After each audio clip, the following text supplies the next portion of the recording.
गंगापुर नामक गांव में मदन लाल नामक जमींदार रहता था, जो कि बड़ा घमंडी और लालची था। एक दिन जब जमींदार अपने खेत में था, वहाँ एक किसान आया और कहने लगा, जमींदार जी, मेरा नाम रघु है और मैंने सुना है कि आप लोगों को ठेके पर जमीन देते हैं, इसलिए जमींदार जी मैं यहाँ आपसे खेती के लिए जमीन मांगने आया हूँ, जिसमें मैं खेती कर सकूँ।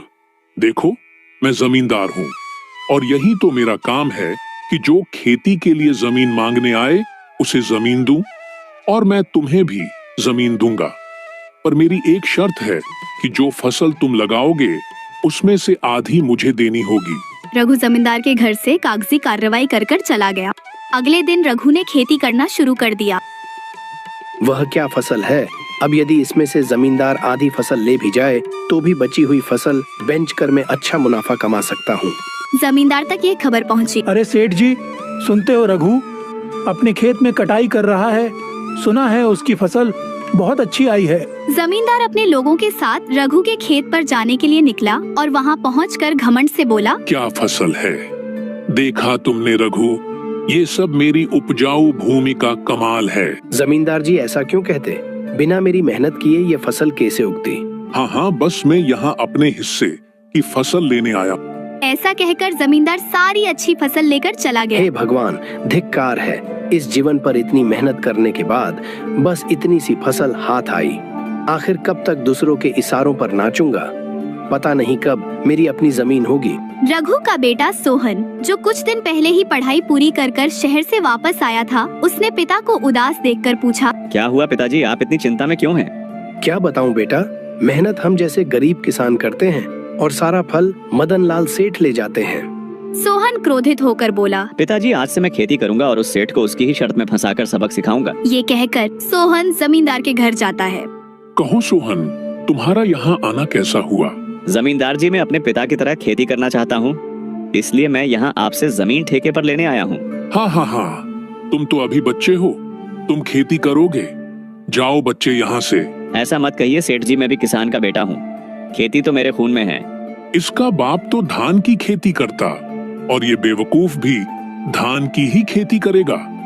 इसे जमीन देकर कुछ ऐसी शर्त रखता हूँ कि इसकी उगाई हुई सारी फसल मेरी हो जाए। अच्छा तो चलो, मैं तुम्हें जमीन देता हूँ, पर मेरी एक शर्त है कि जो फसल तुम लगाओगे उसका आधा मुझे देना होगा। ऊपर का मैं रखूंगा और नीचे का तुम रखोगे।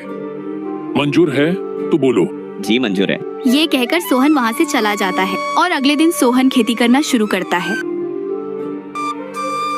सोहन के खेत की खबर जमींदार के लोग उसे सुनाते हैं। क्यों सोहन, तुम्हें शर्त याद तो है न? शर्त के अनुसार आधा मेरा और आधा तुम्हारा। हाँ, मुझे सब कुछ याद है, आधा आपका और आधा मेरा। पर आपने कहा था ऊपर का आपका और नीचे का मेरा, तो आप अपना ऊपर का हिस्सा ले सकते हैं। अरे सेठ जी, इसने तो चालाकी मार दी, इसने तो धान की फसल लगाई ही नहीं, यह तो आलू की फसल है। अरे इस बार तुमने आलू की फसल लगाई है। हाँ सेठ जी, हर बार पिताजी धान की फसल लगाते हैं, इसलिए इस बार मैंने आलू की फसल लगा ली। अरे मैं क्या करूँगा इस घास फूस को लेकर, जबकि सारे आलू तुम ले रहे हो। आप ही की शर्त है सेठ जी, अब आप अपनी शर्त मानने से इनकार कर रहे हैं। मैं कुछ नहीं जानता सेठ जी, अब आप अपने ऊपर का हिस्सा ले जाइए। जमींदार को मुंह तोड़ जवाब देकर सोहन सारी फसल अपने घर ले जाता है। सेठ जी, यह तो आपको ही बेवकूफ बनाकर चला गया। मैंने इसे बच्चा समझने की भूल की आने दो, इसे अगली बार फिर देखता हूँ। कहो लड़के, क्या चाहिए? सेठ जी, मुझे एक बार फिर आपकी जमीन ठेके पर चाहिए। ठीक है, पर मेरी इस बार की शर्त है कि तुम जो फसल लगाओगे उसके नीचे का हिस्सा में रखूंगा और ऊपर का तुम रखना। और अगले दिन सोहन खेती करना शुरू करता है। सोहन के खेत की खबर जमींदार के लोग उसे सुनाते हैं। खेत में पहुंचकर जमींदार हैरान रह गया। अरे इस बार तो इसने धान की फसल लगा दी। इतने में वहाँ सोहन आ गया। आइए सेठ जी, आपकी शर्त के अनुसार आपका नीचे का हिस्सा तैयार है, आप ले लीजिए। सोहन सारी फसल अपने घर ले जाता है। चलो जमींदार से फिर जमीन ठेके पर लेता हूँ और देखता हूँ कि इस बार उसकी क्या शर्त। जमींदार अपने लोगों से बात कर रहा था, इतने में वहाँ सोहन आ गया। देखो लड़के, इस बार तुम्हारी कोई चाल नहीं चलेगी, और यदि फिर जमीन ठेके पर लेने आए हो तो मेरी शर्त पहले ही सुन लो कि इस बार तुम जो फसल लगाओगे उसमें ऊपर और नीचे का मैं रखूंगा और बिचका तुम रखना मंजूर है, तो बोलो। जमींदार जी, आपको पहले से ही पता था कि मैं यहाँ आपकी जमीन फिर से ठेके पर लेने आया हूँ। जमींदार जी, मुझे आपकी शर्त मंजूर है। और अगले दिन सोहन खेती करना शुरू करता है। जमींदार एक बार फिर सोहन के खेत को देखकर हैरान रह जाता है। इतने में वहाँ सोहन आ जाता है। इससे पहले सोहन कुछ बोले, जमींदार कहता है, सोहन, बस अब मुझे समझ आ गया है कि मैं तुम्हें नहीं हरा सकता।